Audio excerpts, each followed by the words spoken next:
This is a new trend. Meet Marilyn Smith, the inventor of the fart walk. I don't know, honey. I don't know if you can lay claim to that, but all right. Good point, Pat. I don't think she's the first person to ever fart on walks, but she's coined the term fart walk and made it part of her daily routine to help with digestion. And she goes on an hour-long walk with her husband after dinner, and the two blow farts at each other. Oh, yeah!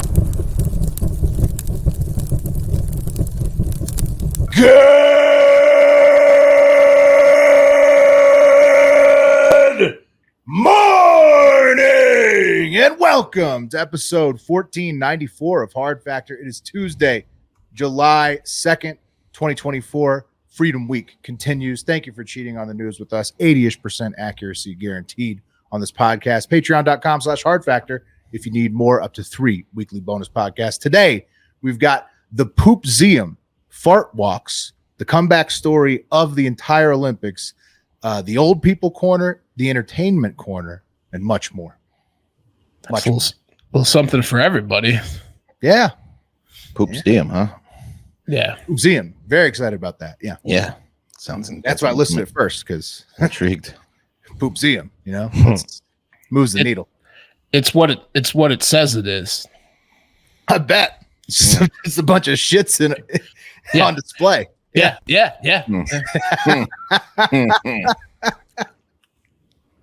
That's amazing. Yeah. I can't wait to learn about Just opened up, you know? Yeah. Might go. I can't wait to find out where. Also, hopefully USA Soccer. Go USA Soccer. Hopefully Uruguay smoked us, hopefully they beat us 10-0 and eliminated us from making the group stage while Bielsa, the Uruguayan coach, was out so that Greg Berhalter got fired. Hopefully that's happening by the time you listen to this.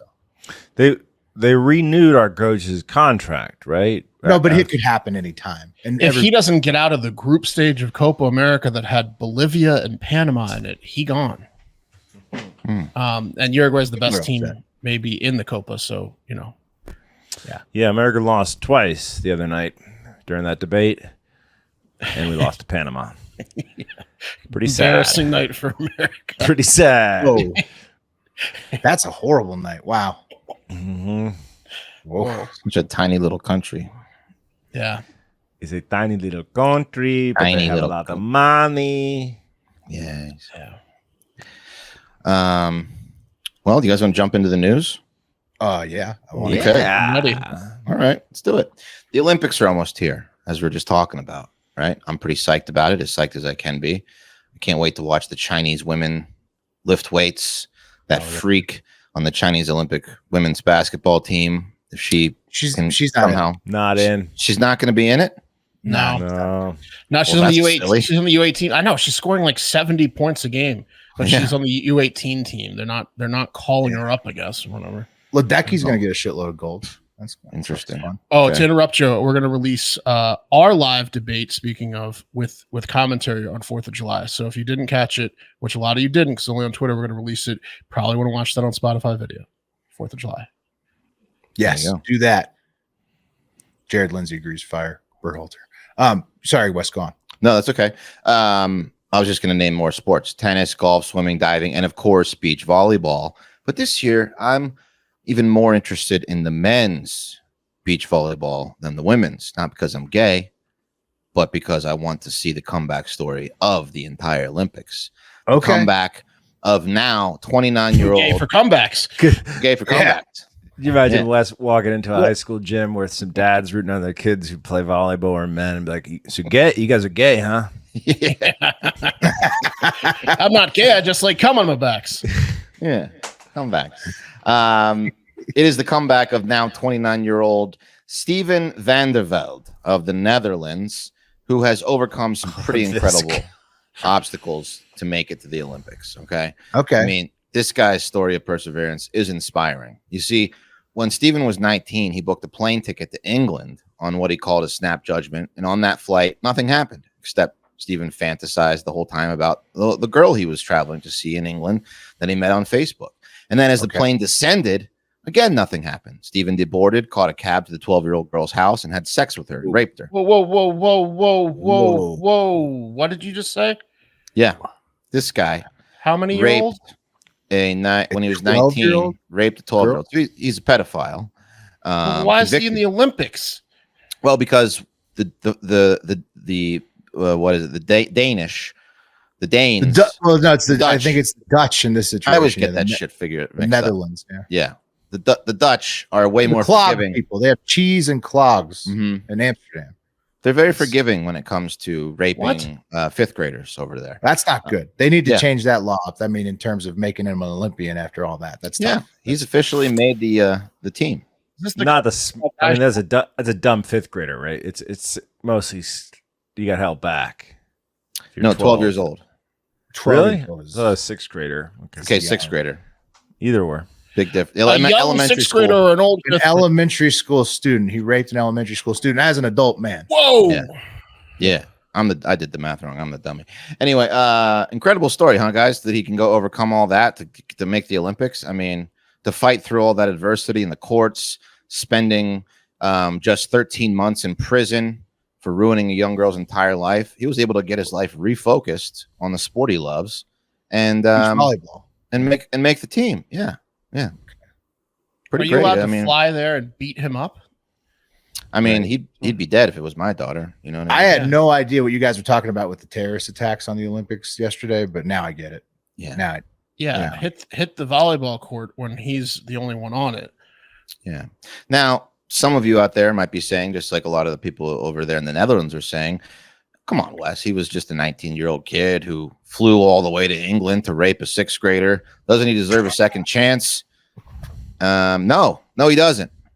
He should still be in jail. And again, if I was her dad, he'd be dead. But surprisingly, many people, especially the Dutch Volleyball Federation and the National Olympic Committee, feel Steven deserves that second chance. He must be so good at volleyball. He would never. Yeah, he's got to be their best player, right? He must be really good at volleyball. I mean, he's a good looking kid, a 29-year-old. It wouldn't be worth this hassle in the media if he wasn't your best player. Yeah. In fact, he's the cover of the Dutch Denmark Volleyball Federation webpage. So he was convicted, right? This isn't an allegation. He was convicted. Oh, he was convicted. He served his time. Yeah, only 13 months in prison. Because I'll get onto how he got away with that. But they love him so much, this pedophile, that they made him the cover of their website, saying support for Steven van der Velde, who realizes past cannot be erased. Sports Illustrated for Kids, Dutch. Yeah, that's tough. I mean, yeah. What's going on? So back in 2016, he was convicted in England of having sex with an underage girl. Again, she was 12, which is rape under English law, and of course pedophilia, and fornication. Only fornication under Dutch law. So statutory rape is defined in England as an unforced sexual activity where one of the individuals is younger than the age required to consent to the behavior. And listen, when you have sex with a 12-year-old, and you're 19, it's rape, no matter how you shake it. Those shoemakers have it wrong. Yeah. According to Steven, he said, quote, I made a snap decision and I booked that ticket in the morning and flew out in the afternoon. Just giddy as could be. Not a snap decision, bud. No, not. You had the whole plane ride to change your mind, too. Crossing international borders, pretty much the anti-definition was finding her on Facebook. Yeah, I mean, like the whole people thing. On the plane were asking him, what are you going to do while you're in England? Yeah. Boy, you're tall. Where are you going in England? Presenting a passport. If you're doing that, it's not eating a snack on the plane. Obviously, she didn't pick him up from the airport. Going through customs. Yeah. Every step he took a snap decision. Was not a snap decision. And then he went on to say, as you know, things happen. We had sex and I came back the next day. Oh, yeah. Sweet consensual sex with a 12-year-old, huh, Steven? That's fine. He described it as coming back or fleeing. No, he just, he got on the plane after the job was done, went back, never thought of it again. But then, of course, have a lot in common with that 12-year-old, huh? Oh yeah, they talked for hours. No, it was just the fact she was 12 is why he was interested, Mark. I think that's, and he doesn't see why that's an issue. So the whole thing is just bizarre. Like, I want to root against him, sorry, but I don't even want to watch it. I don't want to watch him at all. Yeah, well, I'm telling you. So again, he was sentenced to 4 years in prison. He served part of that sentence in England, and then they were like, "Can we have Steven back?" And the other was like, "Can we have him back?" And it was under a treaty between the two countries, And in the process, the sentence was adjusted to the standards of Dutch law, who I guess don't really frown too, big upon pedophiles crossing international lines to have sex with 12-year-olds. So they reduced the sentence to just 13 months. And so he's given the second chance. And he says, because of the second chance I got from my parents, my friends, acquaintances, colleagues who accepted me again after the biggest misstep of my young life, I'm grateful to the Dutch Volleyball Federation because they offered me with clear conditions and agreements a future in this beautiful sport again. And look, he's turned his life around. He's now married, has a son of his own. He's completely forgotten about the girl that he raped. I'm sure she hasn't forgotten about it. Imagine watching the Olympics and you see your attacker spiking volleyballs and giving high fives on national television. That's got to be a little bit traumatic. But they said that he's no risk of being a pedophile or underage. Oh, did they cut his dick and balls off? No, he's on probation. That's all. He went through some counseling, and they said he's good. He's fine now. Go spike that ball, Steven. Whoa. So, yeah. So he's going to be there. So many good stories in the Olympics. This is not one of them. Yeah. No, it's not. This is horrible. This is sad for everybody involved. There he is. Stop showing him. Fuck that dude. I hate that guy. If you're the Netherlands, you found out your laws are insane. If you're England or the girl, that's tough there. This is just a bad one. All around. I imagine I'm going to tune in just to see if he gets heckled at all. I would hope he gets a little bit heckled for being a I don't know if France is that on what side they're on young. France likes young love too. I think. Probably more along the Dutch. Yeah. The Dutch have weird ass laws. Like, you know how like weed is only legal in Amsterdam and it's like not anywhere else. You can only have like a couple grams. It's a very strange legal system they have. Yeah. How European of them. Yeah. So what a story. Wow. Thanks, Wes. Mm-hmm. Could have done without knowing that, honestly. But now I'm glad I know because it's big news. But wow. Yeah. I was going to talk about all the adult genitals that are being shown off in the Olympics, but now I don't feel comfortable even following. You got steered away. Yep. Okay. I'm going to take us to the old people corner next. Okay. Thank you. The little palate cleanser here. First up in the old people corner, a whole bunch of them worked together to get this one done. The U.S. Supreme Court, mostly olds, has ruled that former President Trump has executive privilege. Executive privilege is like, I guess the term, and immunity for his role in any alleged crimes while he was the president. While he was the president, only that time, I guess he could be charged with crimes when he wasn't the president, meaning he's in better legal shape than ever before, in this election cycle. And he was never really in horrible legal shape in terms of jeopardizing his candidacy at all. So, Trump train rolling in the courts. Look, you get a bunch of those guys elected for life. They're going to scratch your back, right? They scratched it. Also, the executive privilege or like the Supreme Court recently has just sort of sided with that in terms of like, right. It just gives the executive branch in general more power, right? Mm-hmm. Which they've been growing. Yeah. Right. It's a qualified immunity. So the interesting thing is there was the argument that Trump's lawyers made in front of the Supreme Court for why the president should be immune for anything under its official actions. And Sotomayor pushed back and she was like, well, are you saying that if the president wanted to use SEAL Team 6 to assassinate a political rival, that would be covered under the immunity? And the attorney said yes, but then keep in mind that he could then be removed from office and prosecuted under a Senate trial, which we know doesn't happen. So sure, as long as their party has the Senate. Yes. I thought this was a pretty big ruling until I just heard what the Dutch do with their athletes. So it really puts it in perspective. This is our president. Any president. Yeah. I mean, if you want to look at why this is a kangaroo court, right? The most interesting thing is they ruled on the fake electors scam, whether Trump had immunity from that or not. And they said, we'll let they kicked that back down to the lower courts, but then also said, but that decision in the lower courts has the opportunity to be reappealed back to the Supreme Court.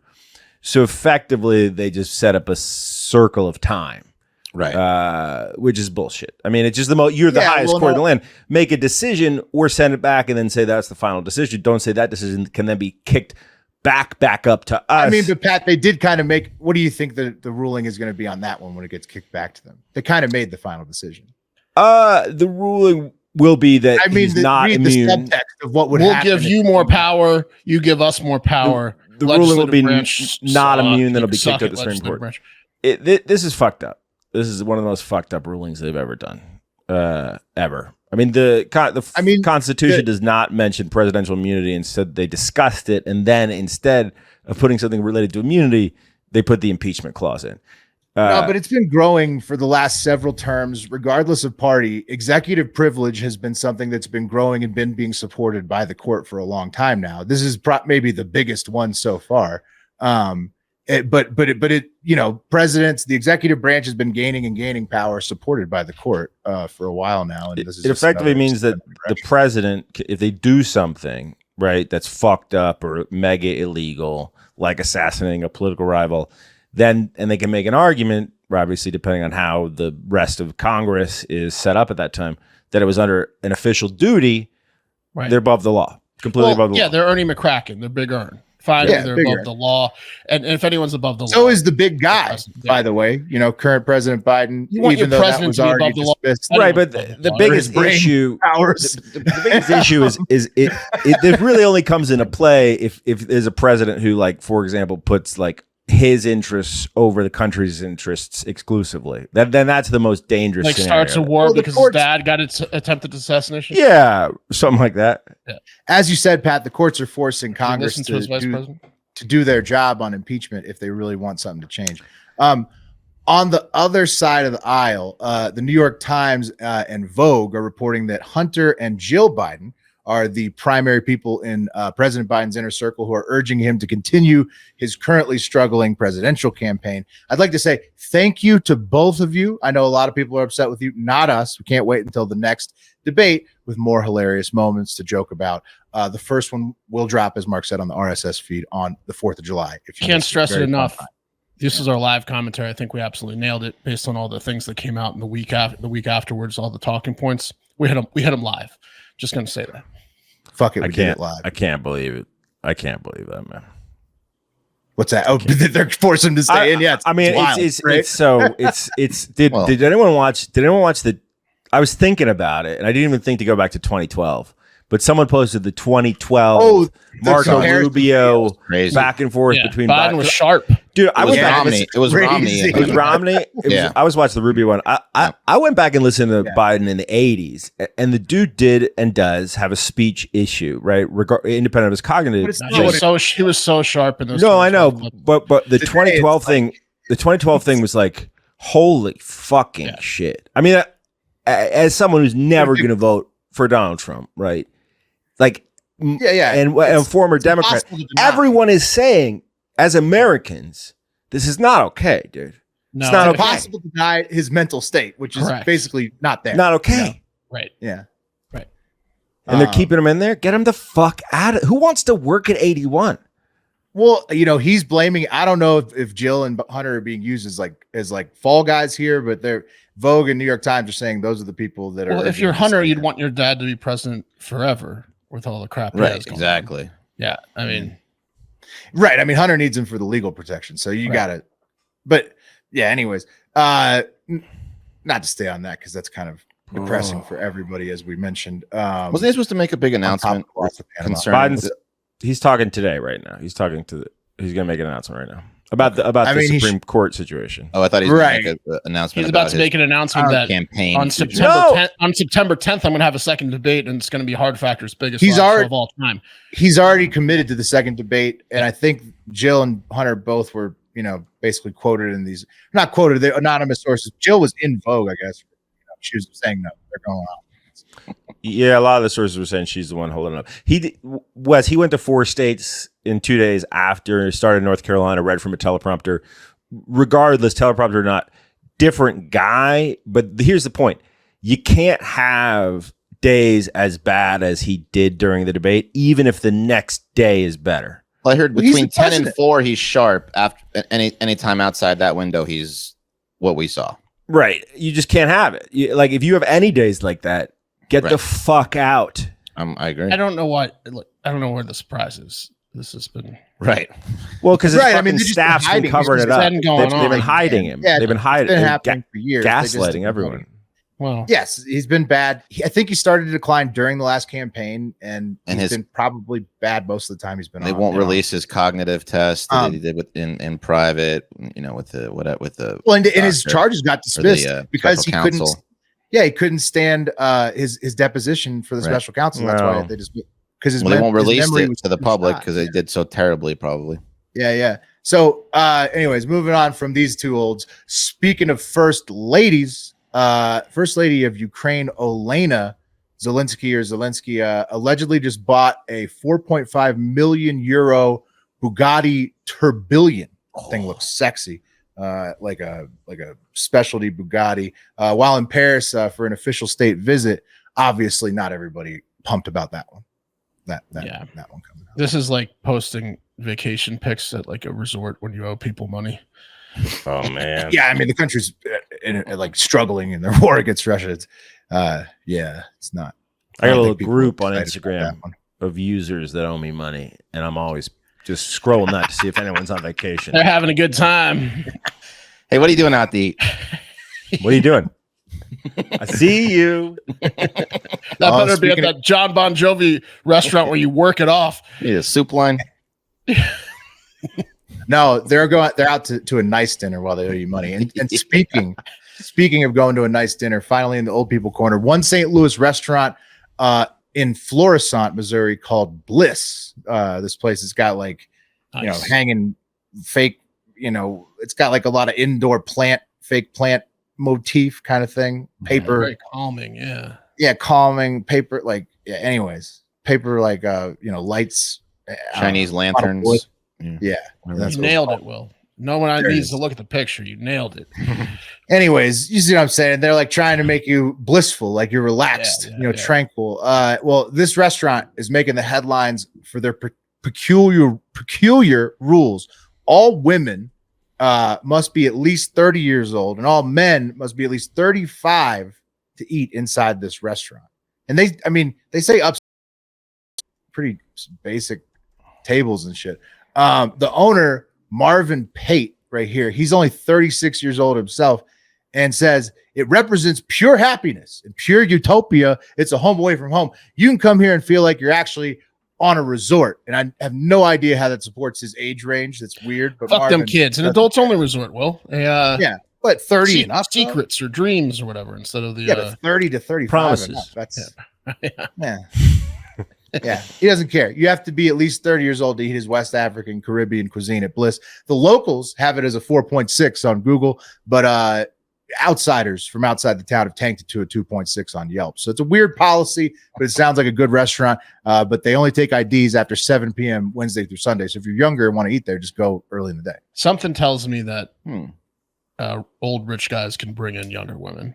Of course. I think that slides. I think it's if you got the dough, you whip out a black card and they're not checking to see if she's 19. You know what I mean? I would hope so. He claims that they check everybody. I think he wants wealthy men in there and no kids. He claims they check everybody, but I don't know. What is his reasoning though? Just no kids. But he hates kids. He hates young people in general. Yeah. Anybody younger than him. He's 36. So only you have to be his age or older to eat at his restaurant. I ain't gonna serve 1 year younger than me. Yeah. Interesting. All right. Smart financial decision. Yes, it is. Yeah. It's Bliss. Yeah. No, they say it's going good for him. They say it's going good. All right. Hey guys, if you thought Odell Beckham liked poop, wait until you meet George Franston of Arizona, the Poop King.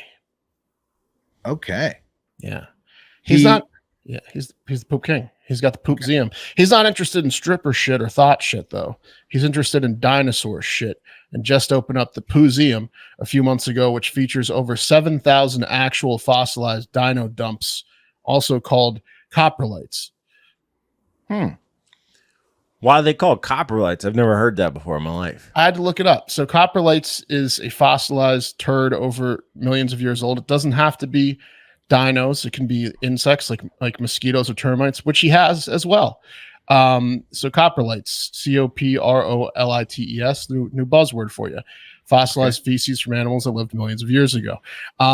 So he has the termites, which are the smallest turds in the museum, but he also has the largest one, being a world record for a coprolite of a carnivorous dinosaur at over 20 pounds. He's got a 20-pound, 2 foot long, 6 inch wide shit. I'd like to see that. Yeah, I'd go there for that. That's cool. It's a cool museum. It gets me through the door. No kidding. You don't want to see the termite shit. No, I don't care about Is termite it displayed on a scale? It's Put it on a scale so I can. Yeah, shit, 20 pounds. The picture I found wasn't that impressive. If you want to look for one, producer Eric, but it's like 4 it's just poops, big pieces of poop in like a case, like a baseball bat type thing. Like it's like the size of a baseball bat, like a glass. Nice. Can you get close to it to take pictures with it? Like You can get so close to it, dude. Nice. Yeah, you can put your face. You can put your face right up against. That's what I want to do. Is I want to put my face up to it. Yeah. Yeah, I mean, some of them look real intact, like they have the poo texture. Even some of them. Oh, they're very poo-like because they're poop. Yeah. Franz didn't realize he was a freak at the age of 18 when he bought his first dinosaur shit from a store in Utah that was selling it. And he claims he was already super into dinosaurs and fossils, but that was his first exposure to dino crap, and the rest, as they say, was history. 25 years of dino dump hunting later, and you've got the Poozeum, which also features fun things like this T-Rex on a toilet statue. That's cool. That's cute. I like Oh. Yeah. So coprolite is like an achievement for your dump. Like it reaches that status.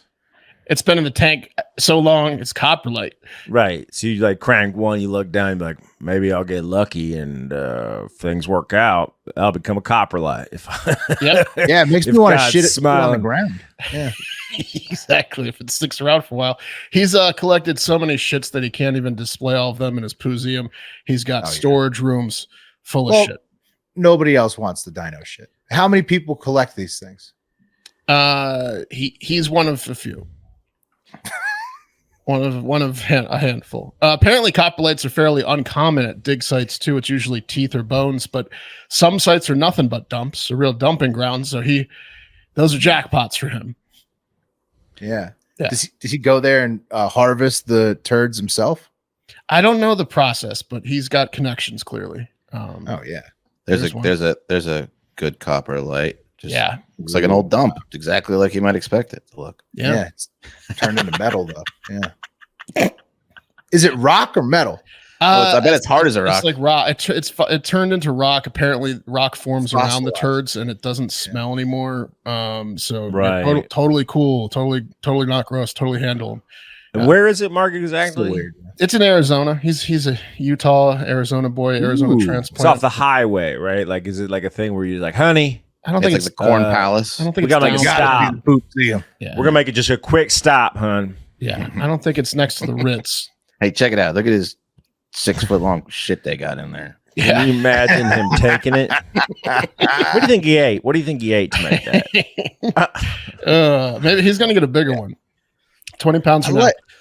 I mean, I don't understand collecting dino shits, but I love that this guy has done it and made the Poozeum. I'm happy about that. Yeah, you got to be happy for a guy that's into something like that. I like it. It's pretty. If you put it on like a nice like display and had like a little plaque, I'd put a piece of dino shit in my house. Oh, in your house? You've gone from wanting to go to buying some. I'm looking at it. I just think I think it's a good conversation starter. Like to have like it's very, I don't know. It's cool. But like, you want to know what that is? There you go. Guess what that is? Yeah, One you in having four trouble guys. starting conversations when you have company over? Yeah. That's what you want to start. Check this out. It's been pretty awkward. It's I'll been tell pretty the awkward salesman- tonight, so I figured I'll I'd bring bring- out the big guns. Every guy that knocks on my door, I bring him in. What else? What else? What His else? secret weapon at a party. Do-do-do-do-do. I think I'll be hearing from him again. Oh, hey. You ever wonder what dino shit looks like? Yeah. Well, now that you're holding it, I'll Coprolite. tell you what It's it called a is. coprolite. It's actually called a coprolite. If that wasn't enough shit talk for you, I've got another related story. This is a new trend, fellas. Yeah. Meet Marilyn Smith, the inventor of the fart walk. I don't know, honey. I don't know if you can lay claim to that, but all right. Yeah, I'm yeah. listening. Well, look, good point. Good point, Pat. I don't think she's the first person to ever fart on walks, but she's coined the term fart walk and made it part of her daily routine to help with digestion after large meals. And it has gone viral. And she's now been dubbed the queen of fibers. And she goes on an hour-long walk with her husband after dinner, and the two blow farts at each other. At least they're outside. Yeah. Butt to butt? It's. I mean, I don't know who's in front. I don't know if they. How rotate. many sharts are they accidentally doing on these fart walks? I imagine they have to wash their undies right after. Yeah, because I mean, if you're trying to fart, aren't you gonna have a couple accidents? Yeah. At her age, she's like 72. Why the fuck is this lady in the news? Like what? How did this happen? Because like raw dogging, it's picked up, Pat. The news called her and she said, "Yeah, I'll talk about it." Yes, she's written a book, and people have been posting their own fart walks. But this is just what every single like overweight dad does after the fucking buffet. He just like walks around the parking lot like uncomfortably, farts and burps a little bit, and then like can drive home. I'm gonna hump it. Yeah, I'm gonna walk it off. Yeah, the Toronto-based cookbook author and self-proclaimed queen of fibers. Her walks are off to a new trend. She says, "It all began 10 years ago. I suggested to my husband that we go for a walk after dinner. When you eat as much fiber as we do, you can get gassy. We walked. Jesus Christ. We walked. Cue the farts, and the legendary hashtag fart walk was born." Doctors have chimed in, including gastroenterologists, saying this gassy broad is right. Exercising can aid digestion and lower the risk of heartburn, and can alleviate heartburn, acid reflux, and bloating, and other things. Just helps your digestion there. You guys gonna start or continue to fart walk? Never gonna stop. Yeah. She was just taking a walk after dinner. Yeah. Okay. This is maybe. Yeah, but no, it's more specific than that. Like a lungy walk. Like you have to eat some beans and then go on a walk. I think technically for a true fart walk. Fiber it up. All right. Yeah. Get this. This will make so much more sense after you hear it. Researchers in Iran have identified the ideal posture for digesting while walking, aka fart walking, and it's hands clasped behind the back and neck flexed forward. Yeah, you see it all the time and think those Iranian dudes are deep in thought walking around the damn neighborhood for hours. They're actually just farting every third step. Yeah. No wonder they walk in front of their wives. Yep. The originators of the fart walk. What a Those power Persians. move. Yeah. Indian people love it too. Yeah. That's impressive. Yeah. It's an ancient technique. That's the fart stance. I didn't know that. Hands behind the back behind me. Had a lot of lamb. Yeah. All those fucking spices get Farting out those lambs. Yeah. Behind me. Walk behind me.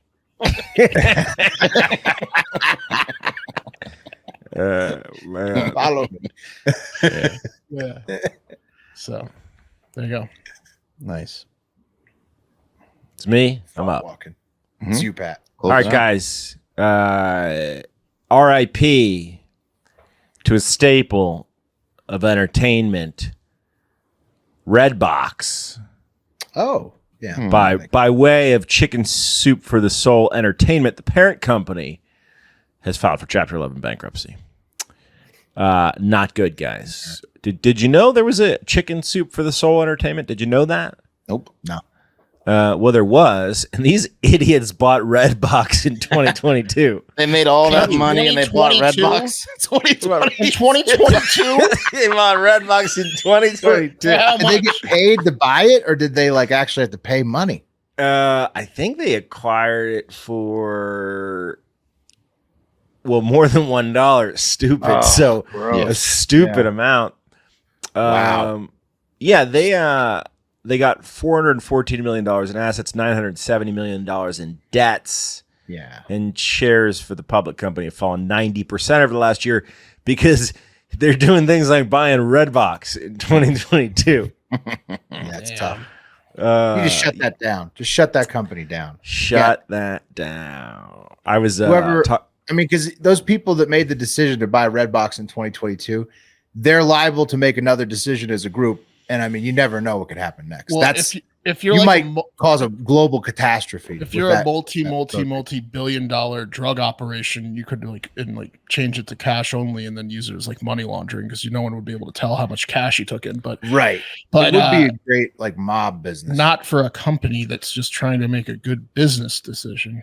Dude, I feel like I've lived long. We've all lived long enough to remember the DVD era, but I've made movies such a long time ago where like Redbox was, oh my God, dude. Like if you made an independent film, it was big and you got Redbox. I got Redbox with one of my movies. It made the entire budget up. That was in 2010. It used to be, but the last 5 times I've gone to Redbox, I've almost been stabbed because it's dangerous at a Redbox. People stake them out. Yeah, look for soft movie fans. I know they got at least $3.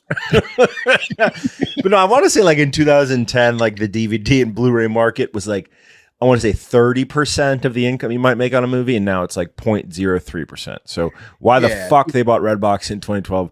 Who knows? They build 2022, you said, or 2022. I'm sorry. They build the merger as the start of an entertainment conglomerate set to reach consumers across mediums and boost revenue. But yeah, losses just piled the fuck up. Why did they just go digital and like try to? I guess because it's already eaten up. There's no. Dude, there's still Redboxes around though. Like outside of 7-Elevens and CVS's, and there's 3 homeless guys per Redbox. Yeah, and outside of halfway houses. I really started thinking, who needs a Redbox? Like, who does it serve? Like, I'll tell you, the last time I went to a Redbox, it was because when I moved, I didn't have cable hooked in for like a week. Yeah, and so I went to a Redbox. People that don't have cable. People that have just moved. Yeah, man, that's it. But I had a buddy got me a Father's Day gift. Got me a Blu-ray. I don't even have a thing to play that. I mean, who doesn't have cable but has a fucking Blu-ray? I don't know. It's stupid. Anyway, speaking of losses, that's gonna go away soon. Right now, you can still get it on the PS5 or whatever. But that's true. I would play it on my PlayStation. No one has a DVD player. Oh, I still have a Blu-ray around. Do you? Yeah. Well, you never had a video game system. The whole half of the battle is like you get to play video games and DVDs. That's true. Dude, that would actually be a great social media series for any young creators out there. You could take this idea and run with it. Post up at a Redbox, bring a friend so you don't get stabbed. Yeah. But ask the people that are renting, hey, what's going on in your life? Yeah. You get some sad stories, dude. Hey, what's happening with you? You get some sad ones. You get some quirky ones too. Like this is just our thing. Redbox. Right. Well, I just stole someone's credit card, so I was going to rent some DVDs. It is hood. No. Well, so what I do is I put the cocaine in this DVD and I return it, and then they come and rent that DVD and get the cocaine. I was trying to think of what else is flat they could convert the red boxes into. You could fit drugs in there. You could fit powdered cocaine in there. No, but like illegal business. Small in books. the Discord. Yeah, people have been posting like PlayStation games. Like that's a new weed container. Like that's like they're doing it these days. People have been putting weed in video game containers since Sega, dog. Yeah. Big time. Oh, for sure. It's like a common thing now, though. It's like mass produced. Yeah. Anyway, speaking of losses, guys, and I don't like this because our actor friend of the show, James Landry Hebert, is in Horizon American Saga Part 1, the Kevin Costner Western that he wrote, directed, and financed to the tune of $100 Christina million. The movie looks like Yellowstone in a movie. Cool. Well, you may have seen Kevin Costner come out on social media recently and make a statement where he was saying, hey, I'm just not coming back to Yellowstone. That was 100% calculated ahead of the release of Horizon and American Saga, one of the worst titles of all time, because he figured if you can't see me on Yellowstone, maybe you'll go to the box office and check me out. And they didn't, guys. Real poor showing this weekend, opening weekend, of $11 million at the box office. They didn't market it at all. I didn't see many ads. This is bad marketing.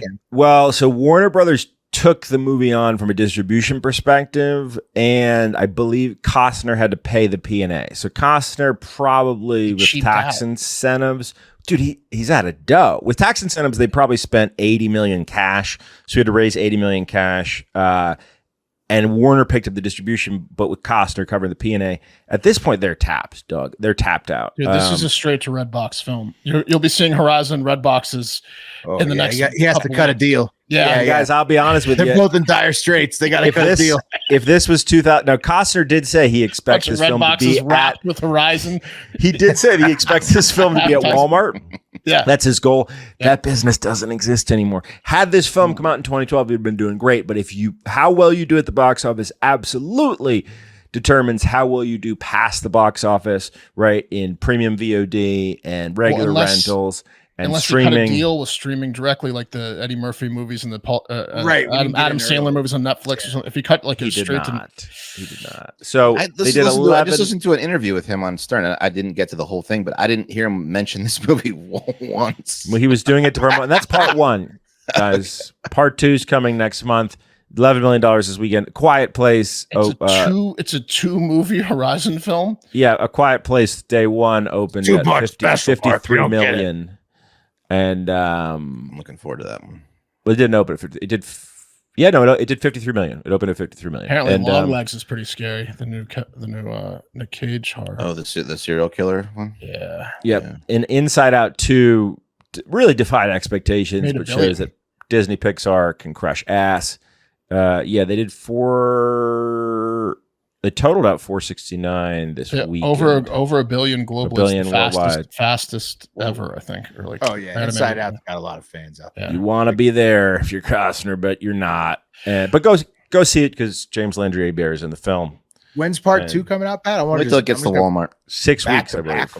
Well, 6 weeks. So why can't you just? This is crazy. So he's releasing 2 movie theater. So it's a model that was done. I want to watch them together. Cruise did it with the last Mission Impossible, and it was done with sequels previously. Like they shot the first Lord of the Rings. You mean a franchise that's been shoved down your throats for 15 years at every single possibility? Right. Everybody's knowing it and looking forward to it if they're fans of the franchise. This is a brand new thing. Makes no sense. Mm-hmm. He's going to be dancing with creditors, not dancing with wolves. Okay. That's the show. Poor James. That's the show. Apparently, he's also an a-hole, and everyone hates him in the industry. Anyway, doesn't matter. Watch the Madonna. Watch the Madonna. Coming out about Costner, yeah. Watch the HBO Madonna special where she does a live show in the 80s when she's at the height of her fame, and nerdy Kevin Costner comes backstage and because he wants to talk to her, and she's just like, "Get this fucking loser out of my dressing stage." Well, he was probably there to pitch her on The Bodyguard. Should have done it. True. Get out there. Have a great fucking day. Whitney Houston did it.